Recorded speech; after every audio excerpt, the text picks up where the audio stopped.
some people will come up to me and say, "You raised me," or "You taught me to read." Um, the the extent to which it has impacted people's lives is really astonishing.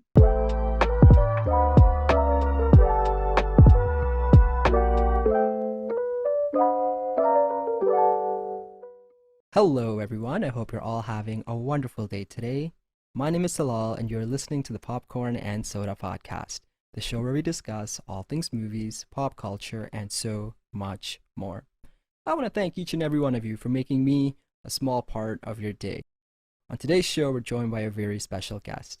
You know her best as Caroline Ingalls on the cult classic television show Little House on the Prairie, a show that continues to be aired worldwide to this day. She released her autobiography in 2021 titled Bright Lights, Prairie Dust Reflections on Life, Loss, and Love from Little House's Ma, which goes in depth about her life in the entertainment industry and navigating through it outside the bright lights. On the show today, the very talented Miss Karen Grassle. How are you, Miss Grassle? Hi, Talal. Thank you so much for inviting me. Oh no, it's my pleasure, and thank you so much for coming on the show today. I'm so excited to have you on. Thank Before you. we even deep dive, no, my pleasure. How have you been over the last 2 to 3 years? We're living in this ever-changing world, and as we slowly recover from the pandemic, what did the last few years look like for you? Well, the last 2 or 3 years have been so challenging for all of us. I particularly think it's been challenging, well, for old people who were quite isolated, and I'm one of those. For school children who couldn't go to school and be with their friends and have teachers there with them. For parents who were trying to work at home and also be a teacher. And I mean, it's been so challenging for people. And of course, many people, their job life changed radically. So I think we're all having to find our way back from that. I think we all need to recognize that it's going to take some time for things to sort out. In my own case, I was very fortunate because I was bringing out my book and I was very engaged in that. And I was doing a lot with fellow writers on Zoom, with my publisher, with publicity. And so I was very occupied, very engaged in life. And my son was very good to me in the early days when everything was so terrifying.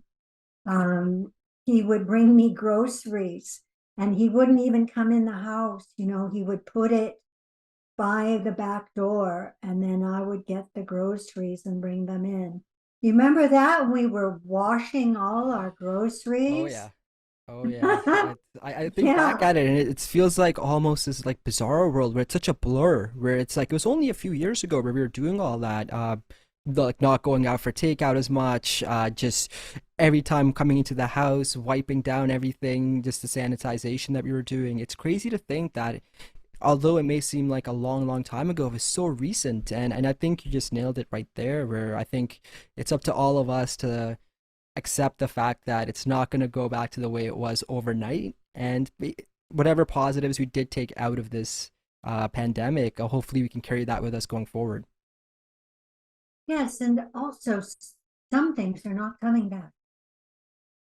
Some things are never going to be like they were before.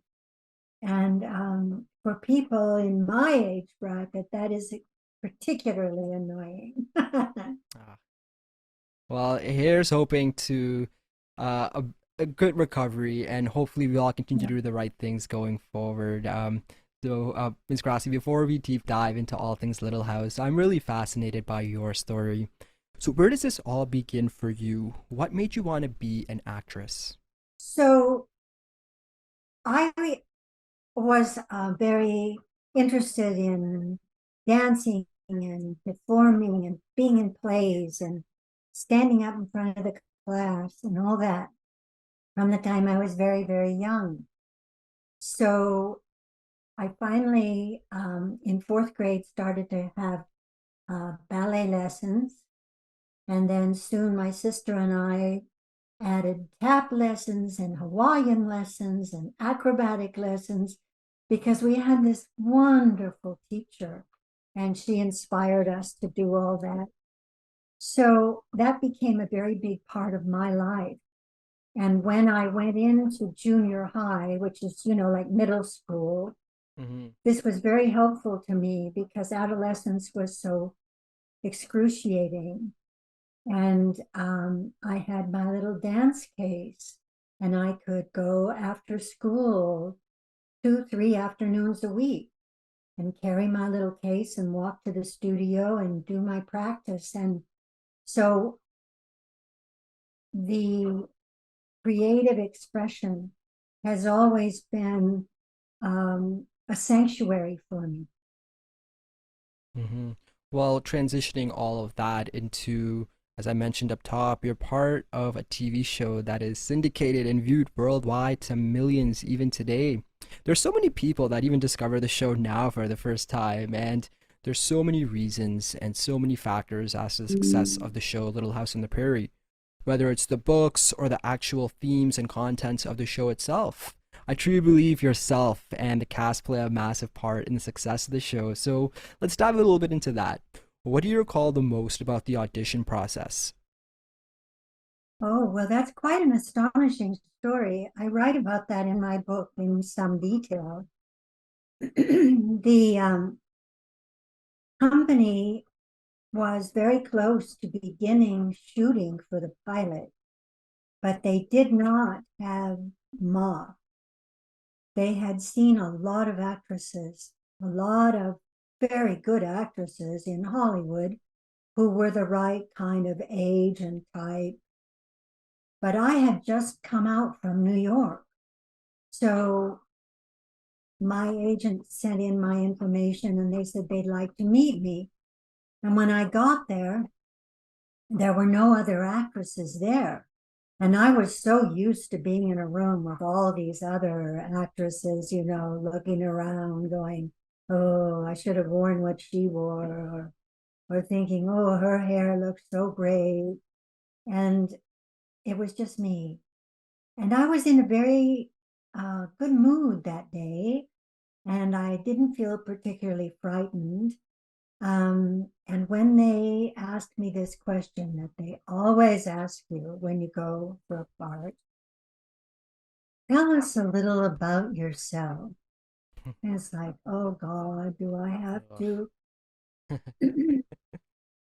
So that day, I could tell about the Broadway show that had closed in 5 days that was going to make me a star. I could tell about the off-Broadway show where the producer died and they canceled the show. I could tell these stories about, tough breaks in show business. And we all had fun laughing about it. And then they thanked me for coming and I started home. Before I got home, my agent was calling saying, go back to Paramount Studios and pick up the scenes they want you to read tomorrow. So I went back, I got the scenes, I brought them home, and I read them over and over and over and over. And then I pretended I didn't know them by heart when I went in the next day. Well, Michael Landon was an enormous star. And I really only knew him because my parents would watch Bonanza when I was home on vacation. So I really wasn't as starstruck by him as a lot of people. But when he had me sit down on the couch and then sat down on the floor right beside me and looked right into my eyes, I mean, that was intimidating. So kept my focus. We read the first scene. He said, good. Then we read the second scene. And I'm telling you, Talal, he leapt off the floor and said, "Send her to wardrobe," like that. And I was God. just stunned. Was like, did I get the part just like that? And then there was a quiet pause. And then Ed Friendly said, he was the producer, he said, "Mike, could I speak to you for a moment?" And it was like, uh-oh, what's wrong? So they asked me to wait across the hall. And I was, well, did I get it or not get it? Or what's happening? What's going on?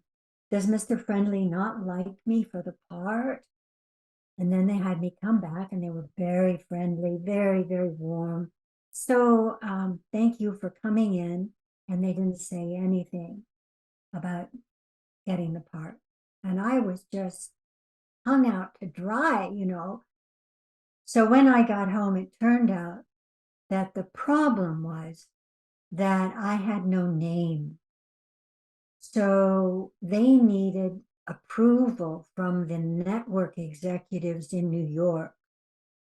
NBC was the producer of the show, and they needed an okay from them. So then the next stage of the audition was Mike had a closed circuit interview with me where we just sat in a couple of chairs and he just kind of asked me about myself again.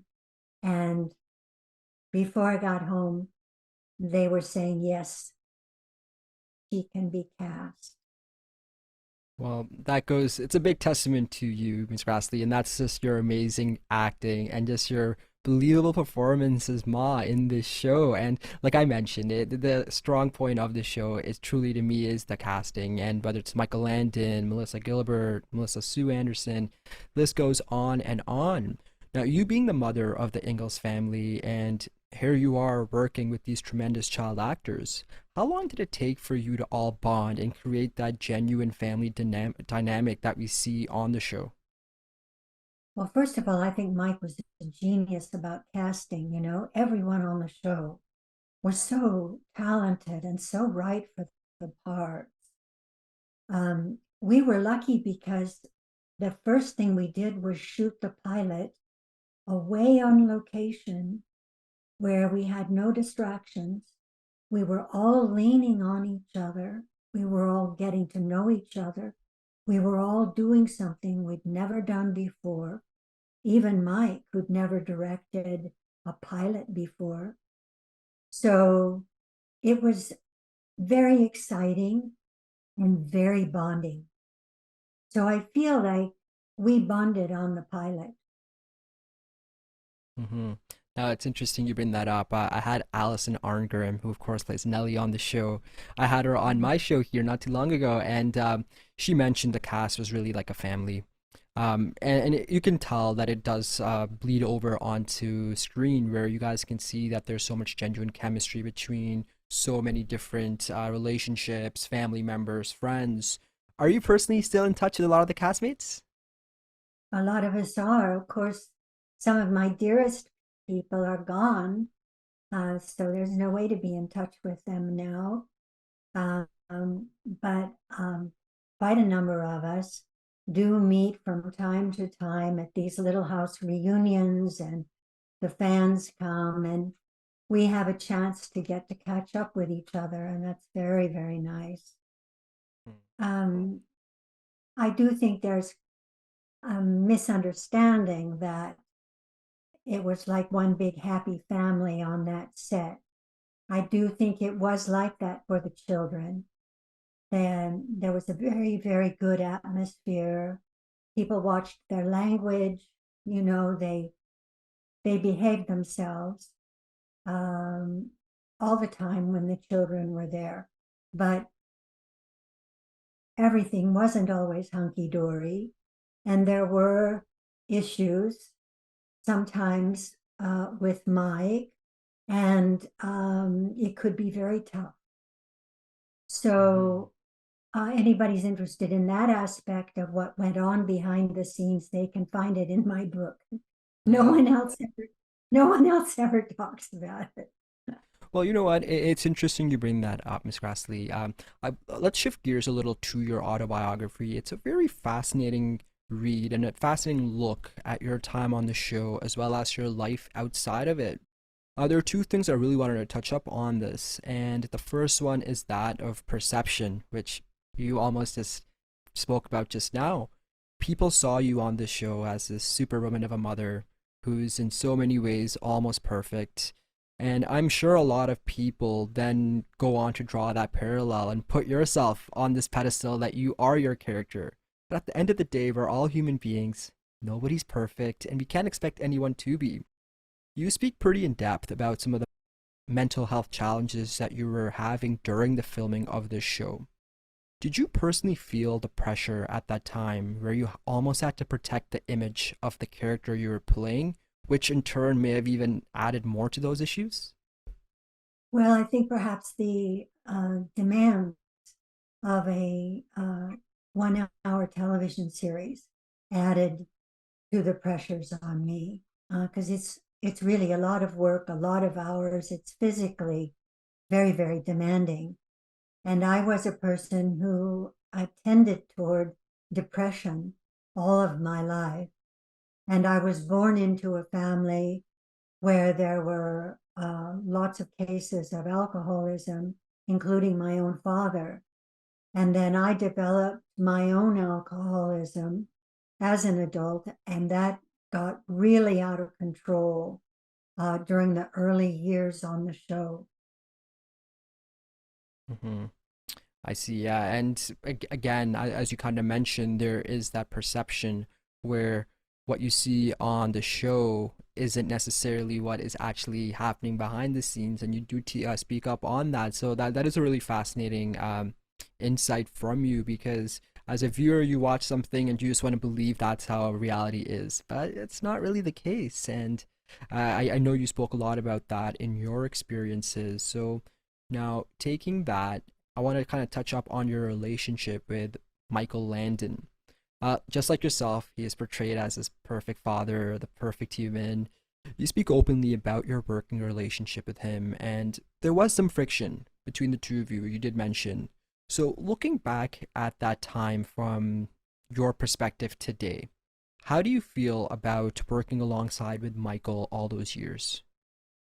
First of all, I want to say that in the first year, Michael and I had such a wonderful working relationship. It was so harmonious, so creative. Um, it was really, really a pleasure. We often rewrote scenes together. We were often there late in the afternoon together after the kids went home, finishing the day's work. So it was a real sense of comradeship. And I had every reason to believe that it would go on like that. But when I asked for a raise, Mike became changed.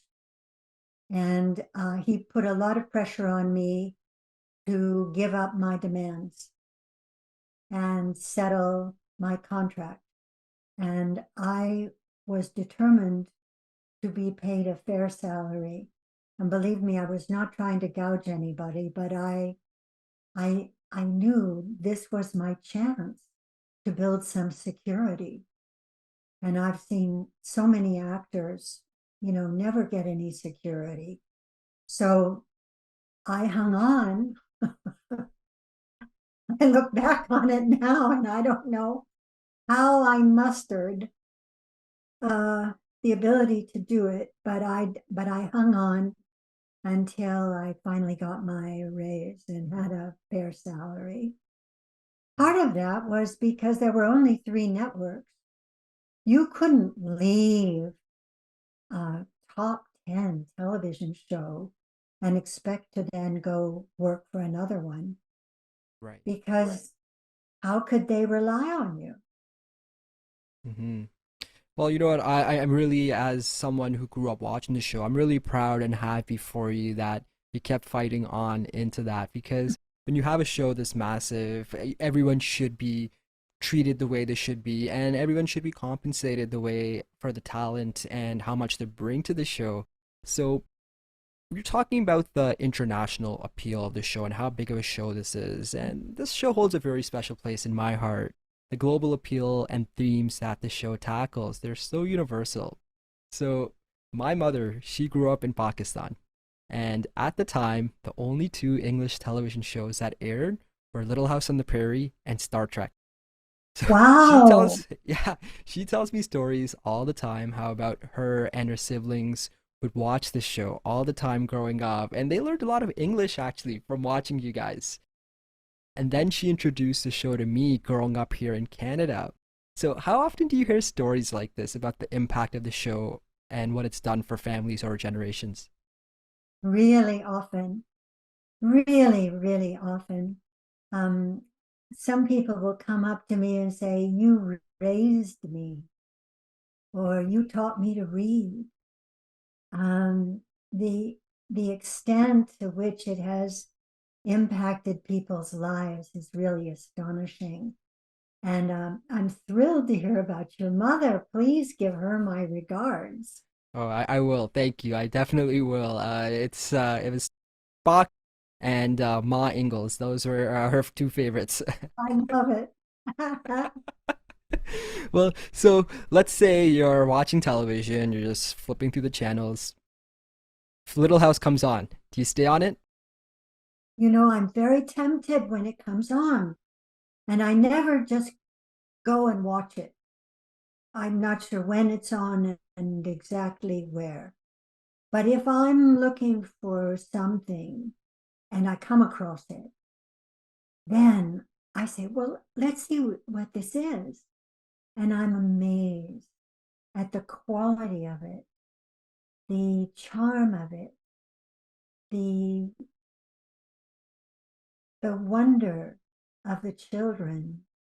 You know, I really see why people fell in love with it, which was very hard to see if you were there working. But I can really see it with all this distance. Yeah, it's interesting because I feel like the show it's been off the air longer than it was ever on the air, and there's generations of people that can find this show now and watch it for the very first time, and there's a certain charm to the show where it's almost about the everyday family and just the things that people go through. Do you have any favorite episodes? I did want to be sure to mention that Michael's vision for the show is what dominated and made it what it was.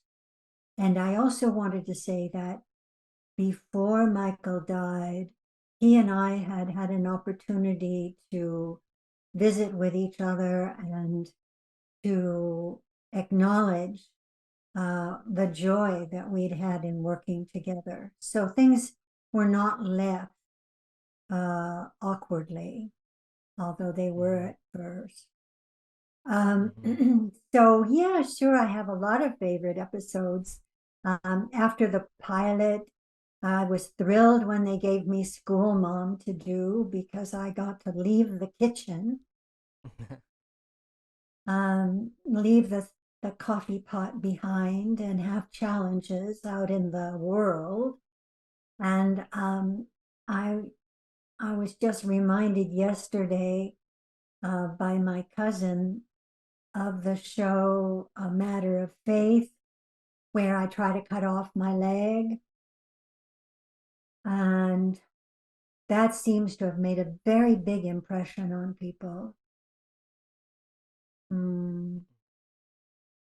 I love Olson versus Olson because that's where my writer friend and I got to express our feminism through the characters of Little House in trying to get rights for women.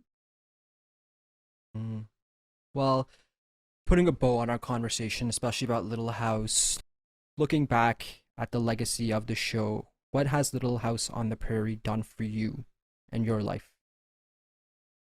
Well, I didn't realize until I wrote this book, Talal, that there are all these people out there who absolutely love Ma and appreciate Ma, and that my work had imprinted itself on people's hearts. I didn't know that until it was time to bring out the book, and I found out how many people wanted to talk to me or to help me get the book out there. And it was so gratifying because, as I've said, there were a lot of days where it was not fun to go to work. But here I had this wonderful gift come back to me because I kept going and I kept doing the work regardless of how I felt, inside. Hmm. Looking back at your journey of writing your autobiography, it could be a daunting thing, especially looking back at many different aspects of your life, maybe reopening old wounds, looking at the great things, the things that you wish were better. What was the experience like for you personally writing that book? It was very, very interesting, first of all, just getting into the memories. And then I found it very healing again and again, the processing that seemed to happen with the writing was like generating a healing inside. So I feel like through writing the memoir, I really moved through a lot of different chapters of my life and came out in a different place. Well, that's great. And again, as I mentioned up top, I'm so happy that you are in a good place where you feel happy about a lot of the things you've accomplished and all the things that you have done to inspire so many people, like myself included. This show holds a very dear place in my heart, and it's one of the first few things I ever watched growing up. Those are the things that really stick with you, and you are a big factor in that. Ms. Grassley, thank you so much for being a guest on the show today. As I mentioned, this show means the world to me in so many ways, and it's largely due to your amazing work on the show.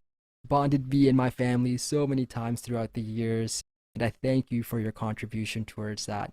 Truly wish you all the best once again, and thank you for coming on the show to have such a lovely conversation. Oh, thank you, Talal. It's been such a pleasure.